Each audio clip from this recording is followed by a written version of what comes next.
Chers frères et sœurs, vous y verrez peut-être un signe d'une frustration de ma part, parce que dimanche dernier, je n'ai pas pu assurer la prédication. Des circonstances exceptionnelles ont fait que déjà on a un petit peu squeezé le deuxième dimanche de l'Avent avec la fête, vous savez, de Saint-François-Xavier, de Jean-Baptiste Fouque. Et en plus, c'était la fête de l'Immaculée Conception, la Vierge Marie aussi, qu'on aime tous à Marseille, bien sûr. Et du coup, c'est le père Bernard Ardurac que nous étions heureux d'accueillir à cette occasion, qui a assuré une belle prédication. Mais moi, je n'ai pas pu vous dire ce que j'avais prévu. Alors, si vous permettez, j'ai reporté, c'est pas par fainéantise, je vous promets, j'aurais pu préparer une homélie avec les textes d'aujourd'hui, c'était pas très difficile à faire. Mais je tenais quand même à partager avec vous ce que le Seigneur a mis dans mon cœur pour dimanche dernier. Nous avions entendu dans les textes « Aplanissez les chemins ». Vous connaissez le chant, les enfants, vous l'aimez bien. « Aplanissez les chemins, aplanissez les chemins ». Vous aussi peut-être, vous le connaissez, peut-être les plus grands. Voilà, « Aplanissez les chemins, rendez droit les sentiers tortueux et aplanissez les chemins rocailleux ». Vous voyez les images qui nous sont proposées là, frères et sœurs, ne nous invitent pas à faire des travaux de terrassement. Je vous rassure. Dans la ville hyper urbanisée dans laquelle nous sommes, c'est déjà fait, il n'y a plus rien à faire. À la limite, si vous voulez vous amuser à faire du terrassement, prenez la pelle, la pioche, allez dans les calanques, il y a encore du travail là-bas. Si vous vous sentez d'aller taper contre le rocher bien dur, là, en calcaire, là vous pourrez y faire du vrai travail de terrassement. Mais vous vous doutez bien que quand le Seigneur, par le prophète Isaïe, que reprend Jean-Baptiste, nous invite à aplanir les chemins, à rendre droit les sentiers tortueux, et à aplanir ces chemins rocailleux, il parle de nos vies, il parle de nos cœurs, il parle de nous. C'est à l'intérieur de nous-mêmes que nous sommes appelés à faire ce travail. Alors si vous voulez bien, frères et sœurs, je vous offre aujourd'hui, je nous propose aujourd'hui 2 outils pour travailler à aplanir le chemin, rendre droit les chemins tortueux et les trucs trop rocailleux de nos existences.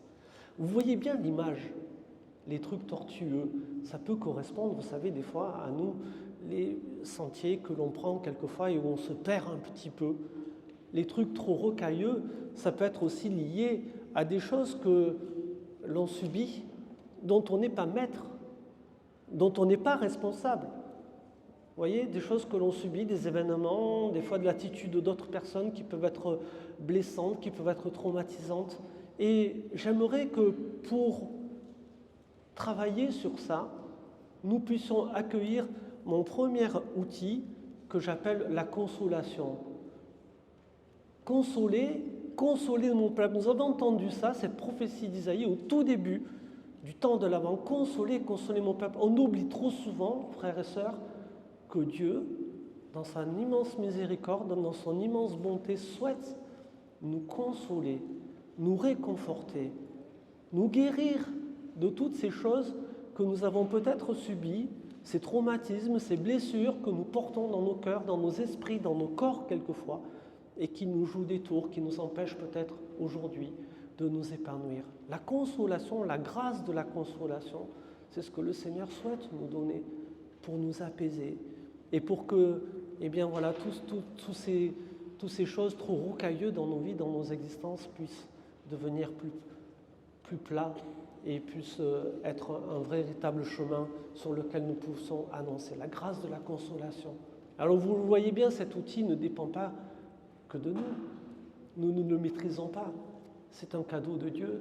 Nous le recevons de Dieu. C'est une grâce, la consolation, que nous recevons de la part de notre Seigneur.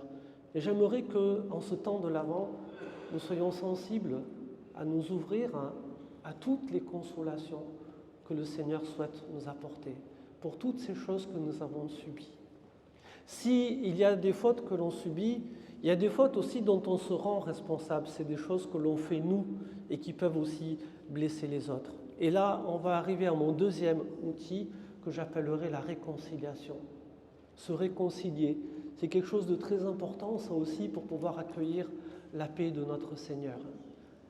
Le deuxième outil va consister à se réconcilier quelquefois avec soi, parce que nous ne correspondons pas toujours à ce que l'on aimerait être. On sait bien qu'on n'est pas parfait, on sait bien qu'on peut commettre des erreurs, ça arrive, nous sommes humains. Et comme dit certains sages, l'erreur est humaine, donc nous sommes faillibles. Et quelquefois on a du mal à accueillir ça. On aimerait peut-être être meilleur que ce que l'on est réellement. Et vous voyez, cette dimension de réconciliation avec soi, c'est tout un chemin que nous sommes appelés à vivre dans notre humanité, à arriver à nous accepter tels que nous sommes, et de nous aimer tels que nous sommes, se réconcilier avec soi-même. Premier axe de réconciliation.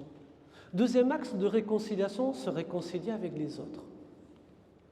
On sait bien que dans nos vies, voilà, il peut y avoir des fois des choses qui sont difficiles à vivre, des gens qui sont blessants avec nous, et ça peut générer de la colère, ça peut générer du ressentiment, ça peut générer des fois des séparations, voilà, des grandes distances là qu'on finit par ne plus se fréquenter. J'aimerais que pendant ce temps de l'Avent, nous puissions envisager la réconciliation, se réconcilier les uns avec les autres, parce que c'est ce que le Seigneur attend de nous. Vous savez, quand on va dire tout à l'heure à la prière du Notre Père, on va demander à Dieu « Pardonne-nous nos offenses comme nous pardonnons à ceux qui nous ont offensés ». Il faudrait le faire, ça, pas que le dire. Se réconcilier les uns avec les autres. Quand je dis se réconcilier avec les uns avec les autres, c'est repérer les endroits où moi, j'ai à demander pardon, parce que j'ai commis des erreurs, j'ai commis des fautes, ça peut arriver, et aussi savoir pardonner. Parce qu'on n'est rarement que d'un côté du pardon. On n'est pas toujours appelé à pardonner aux autres, mais aussi on est appelé à demander pardon. Les deux, c'est complémentaire. Voilà. Et ça peut nous aider à cheminer, de savoir entrer dans cette démarche de réconciliation les uns avec les autres, pendant qu'on est vivant, si c'est possible. Après, c'est trop tard. Et puis enfin, dernier axe de réconciliation, se réconcilier avec Dieu. Vous savez, Dieu, il est à l'image de ce Père aimant qui attend son Fils qui est parti loin. Il est là, il est patient, il attend notre retour.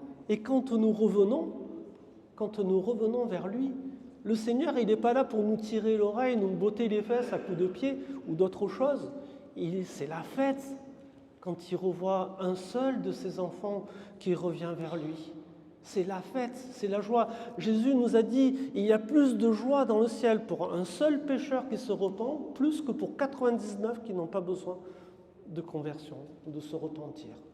La joie de Dieu. Nous pouvons donner de la joie de Dieu en nous réconciliant avec lui, en reconnaissant peut-être devant lui nos fautes, nos péchés, nos erreurs, et en les lui confiant. Alors dans l'Église catholique, on a un beau sacrement qui peut nous aider à vivre ça. Ça s'appelle le sacrement de la réconciliation. Vous savez, celui où on va recevoir de la part de Dieu son pardon officiellement. Ça peut être une démarche que nous pouvons vivre avant les fêtes de Noël. Alors frères et sœurs, vous voyez, outillés par cette grâce de la consolation que nous recevons de la part de Dieu, cette grâce de la réconciliation, la consolation et la réconciliation, vous savez comment nous saurons